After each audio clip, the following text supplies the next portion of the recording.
A paz do Senhor aos irmãos. Quero mais uma vez estar aqui com vocês, fazendo essa live, dando esse estudo, que é o primeiro estudo da nossa lição de dons espirituais e ministério, que o estudo é "E deu dons aos homens". Vamos dar continuidade. Hoje nós vamos estar no tópico 3, que diz: Corinto, uma igreja problemática na administração dos dons espirituais. E não é só Corintos, que se a gente for ver nos dias de hoje, algumas igrejas estão passando pelo mesmo problema. E eu estou aqui para aprender e ajudar vocês a entenderem e para passar por esse problema, sabendo aquilo que Deus realmente quer para cada um de nós. Então, oremos antes de mais nada. Pai, em nome do nosso Senhor Jesus Cristo, toma nosso estudo em tuas mãos, toma essa mensagem, que o Senhor venha falar através de mim e que todos que assistam a live e vejam nas redes sociais e eu também venha aprender cada vez mais com o Senhor. Obrigado por tudo, em nome de Jesus. Amém e graças a Deus. Amém e graças a Deus. Como eu falei, o tópico 3, Corinto, uma igreja problemática na administração dos dons espirituais. 1.1. Os dons são importantes. Um argumento utilizado pelos sensacionalistas, pessoas que defendem a errônea ideia de que os dons espirituais cessaram no primeiro século, é que os crentes pentecostais tendem a se achar superiores uns aos outros, por terem algum dom. Lamentavelmente, isto é verdade em muitos lugares. Entretanto, o apóstolo Paulo faz questão de tratar desse assunto com os crentes de Corinto, que estava supervalorizando alguns dons em detrimento de outros. Precisamos resgatar a noção de serviço que Jesus Cristo ensinou nos evangelhos, pois todos os dons vêm diretamente de Deus, para melhor servirmos a igreja de Cristo. O que acontece? Algumas pessoas acham que os dons espirituais acabou, não tem mais. Mas surgiu um movimento pentecostal, que nós sabemos que veio através da Igreja Batista, um grupo de pessoas que foram batizadas no Espírito Santo, e aquelas pessoas foram convidadas a sair daquela igreja e abriram uma outra denominação, e hoje usam os dons espirituais.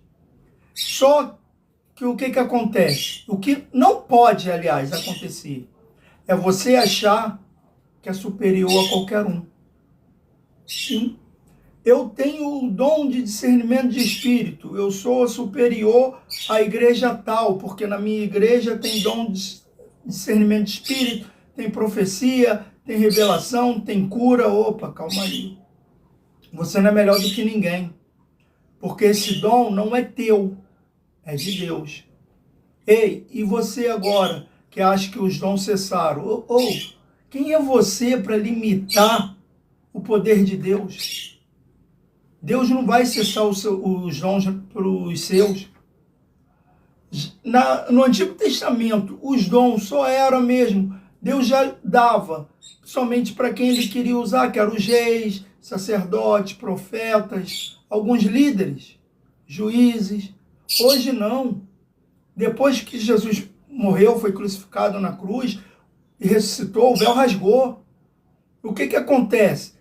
O que aconteceu? Hoje todos nós que buscamos e estamos na presença do Senhor e buscamos pelos dons, recebemos esses dons através do Espírito Santo de Deus, que nos dá e nos conduzem a fazer a obra de Deus, a obra para a igreja. Só que nós sabemos que, infelizmente, existem pessoas que se acham super-homem, se acham maioral, se acham melhor. Se você se sente assim, calma um pouquinho, senta um pouquinho, vai aprender. Porque hoje em dia, o ruim é que ninguém quer sentar para aprender. Todo mundo quer ensinar, mas aprender ninguém quer. Eu ensino, mas também aprendo. Sento para aprender, porque eu não sei de tudo. Eu não sei nem um terço do que eu gostaria de saber. Eu vou atrás, vou procurar, vou pesquisar. Então faça isso. Você que tem os dons espirituais de Deus, não se sinta super-homem, não. E nem o último biscoito do pacote, porque você não é. Diversidade de dons. O que mais nos chama a atenção na lista de dons apresentada por Paulo em 1 Coríntios 12 não são os novos dons, mas a diversidade deles. Isto denota a unidade da Igreja de Cristo, mas simultaneamente a sua multiplicidade.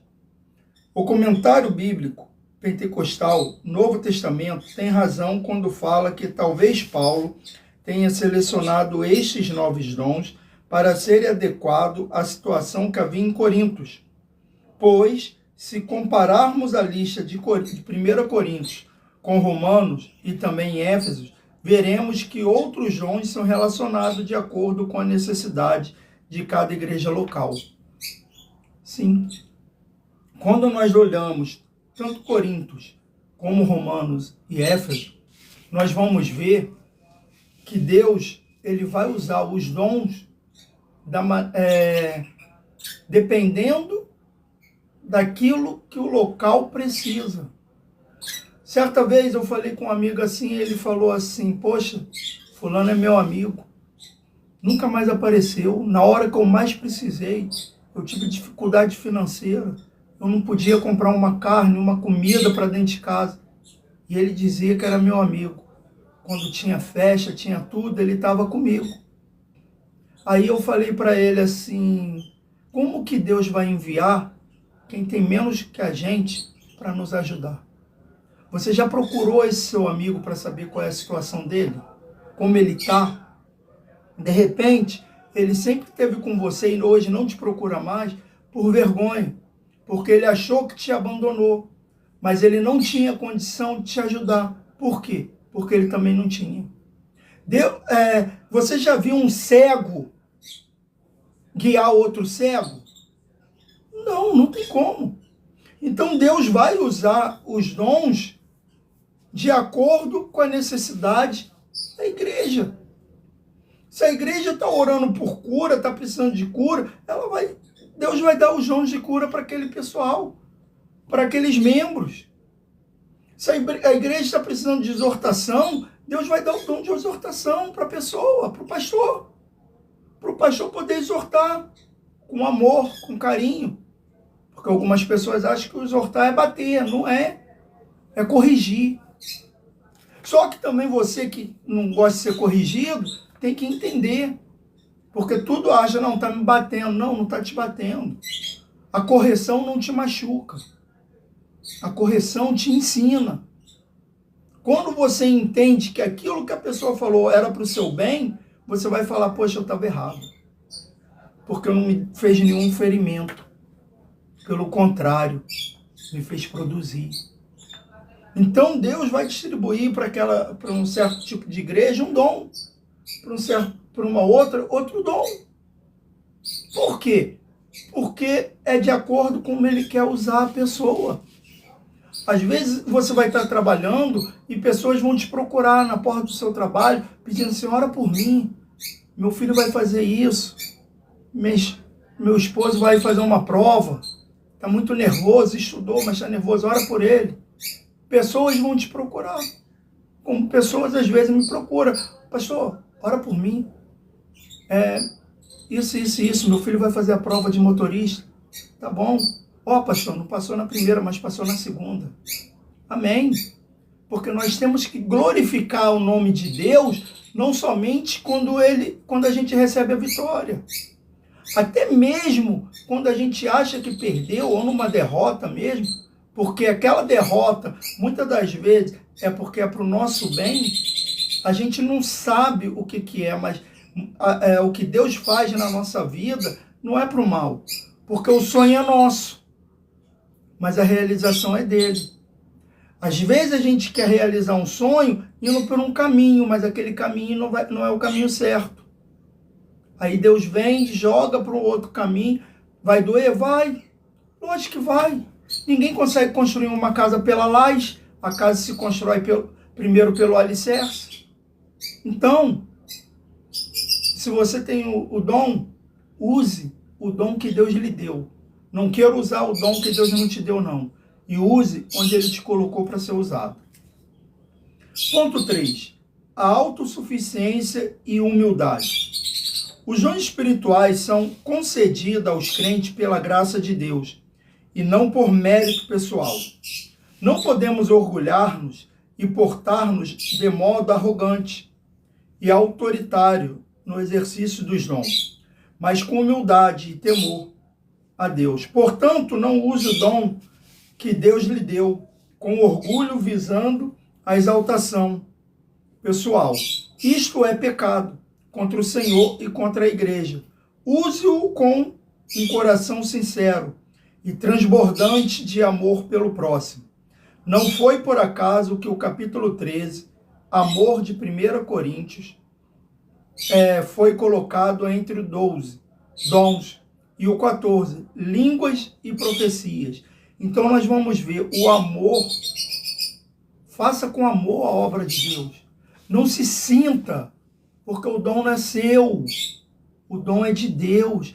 Quem dá o dom, quem faz acontecer não é você, você só é o instrumento. Quando você vê uma obra e está lá a placa, uma obra de um apartamento, eu passo para ir para o trabalho, passo para levar minha filha, tem um apartamento em obra, estão construindo um apartamento. Lá está escrito o nome do engenheiro, mas não está escrito o nome dos funcionários. Entendeu? Por quê? Porque quem manda é Deus. Jesus é a cabeça. Quem tem que aparecer é o nome de Deus, não o nosso. Certa vez eu estava vendo um testemunho de um rapaz que ele falou o seguinte, que ele falou para a família dele, chegou para a família dele e falou: gente, vocês viram a faixa que está lá na praça do culto que vai ter esse final de semana? Vimos. Então, meu nome está lá. Aí todo mundo, mas a gente não viu o seu nome, viu o nome de fulano, ciclano, não sei o quê. Ele, vocês não viram? Está lá escrito, e outros. O meu nome está ali, naquele e outros. Olha só como ele ficou feliz, porque ele sabia que estaria ali. E sabia que o nome mais importante que tinha que aparecer não era o dele, mas sim o do Senhor. É isso que nós devemos fazer. Foi para um grande evento, seu nome não apareceu, escrito seu nome, Pastor Roberto vai pregar aqui hoje, mas está lá, fulano de tal, ciclano e outros. Você está ali no meio daqueles outros. Fique feliz, porque Deus está te honrando. Muitas das vezes Deus vai te honrar no oculto, no silêncio. Não precisa nem falar o seu nome, mas Ele vai estar te honrando. Então, não se sinta autossuficiente. Se você orou por alguém e aquela pessoa recebeu a cura, a libertação, ou se ela recebeu a vitória. Certa vez eu estava desempregada e a gente evangelizava num presídio. E aí, numa casa de detenção. E aí, um dia eu cheguei e o garoto chegou: pastor, eu trouxe ele aqui, eu não era nem pastor na época, era diácono. Olha só, eu trouxe ele aqui porque você orou e aconteceu. Ora por ele também, que eu sei que vai acontecer. Eu falei: calma aí, não sou eu, é Deus. Primeiro, é Deus fazendo, e outra, é a sua fé. A sua fé, você teve fé que quando eu orasse, você ia alcançar a sua vitória. E ele tem que ter essa mesma fé. Não é porque você falou que eu orei e aconteceu, porque não sou eu. Porque se ele não tiver a fé, eu vou orar, qualquer um pode orar e não vai acontecer. E ele tem que ter mudança no coração dele. Porque a mudança, se não tiver mudança, Deus não vai fazer, Deus não vai agir. Deus vai olhar sempre o nosso coração. Então eu não posso achar, porque eu orei e alguém me ligou e falou: o senhor orou e a pessoa foi curada. Deu um pulo da cama, os médicos estão sem entender. E eu falo: sou eu. Não, não sou eu. É Deus. Porque quando eu assumo falando que sou eu, achando que eu sou o tal, e tem uma pessoa endemoniada ali, deixa comigo que eu vou. Que eu só vou chegar, o demônio vai sair correndo. Não, não é assim. Não é assim. O demônio não te respeita, ele respeita quem está com você, que é o Senhor Jesus. A própria palavra de Deus fala que tiveram umas pessoas que tentaram expulsar um demônio de uma pessoa, e aí falou, quando eles foram, ó, seja expulso no nome do Deus de Paulo. O demônio falou para ele, ó, conheço Jesus, conheço até esse Paulo, mas vocês quem são? O demônio deu uma surra neles e eles ficaram até nu. Então cuidado, saiba que o poder não vem de você, mas o poder vem de Deus através do Espírito Santo. Conclusão, o estudo dos dons de Deus aos homens é amplo e nos apresenta recursos pelos quais podemos servir ao Senhor e à sua igreja. Esses dons para os nossos dias, pois não há na Bíblia nenhum versículo que diga que os dons espirituais deixaram de existir com a morte do último apóstolo. Portanto, busquemos os dons do Espírito Santo, pois estão à nossa disposição. Eles são um exemplo da multiforme graça de Deus em dispensar instrumento espiritual para a igreja na história. Espero que até aqui vocês tenham entendido essa lição. Quero agradecer a todos que hoje assistiram essa live, curtiram, minha amiga que curtiu, que trabalha comigo, curtiu muito ali, ela curtiu muito essa live, eu vi ali só subindo o coraçãozinho, minha amiga Franciele, manda um beijo aí pro meu amiguinho, e agradecer a todos que curtiram, assistiram, e daqui um tempo ainda vão assistir nas redes sociais. E estarei orando por todos os pedidos. Muitas das vezes eu não consigo ler aqui, são 3 aparelhos para mim gravar para vários aplicativos, e às vezes eu não consigo ver todos os comentários, mas saiba que vocês todos estarão incluídos na minha oração. Amém? Então oremos. Pai, em nome do nosso Senhor Jesus Cristo, eu quero te agradecer por tudo, pedir que o Senhor continue conosco, toma a nossa vida em tuas mãos, faça sua vontade e seu querer, não permita que nenhum mal nos aconteça e nos dê um ótimo dia debaixo de suas mãos fortes e poderosas, no nome santo de Jesus. Amém e graças a Deus. Amém, graças a Deus, e que vocês meditem nessa palavra o dia inteiro, que a gente possa fazer a vontade de Deus durante todo o dia,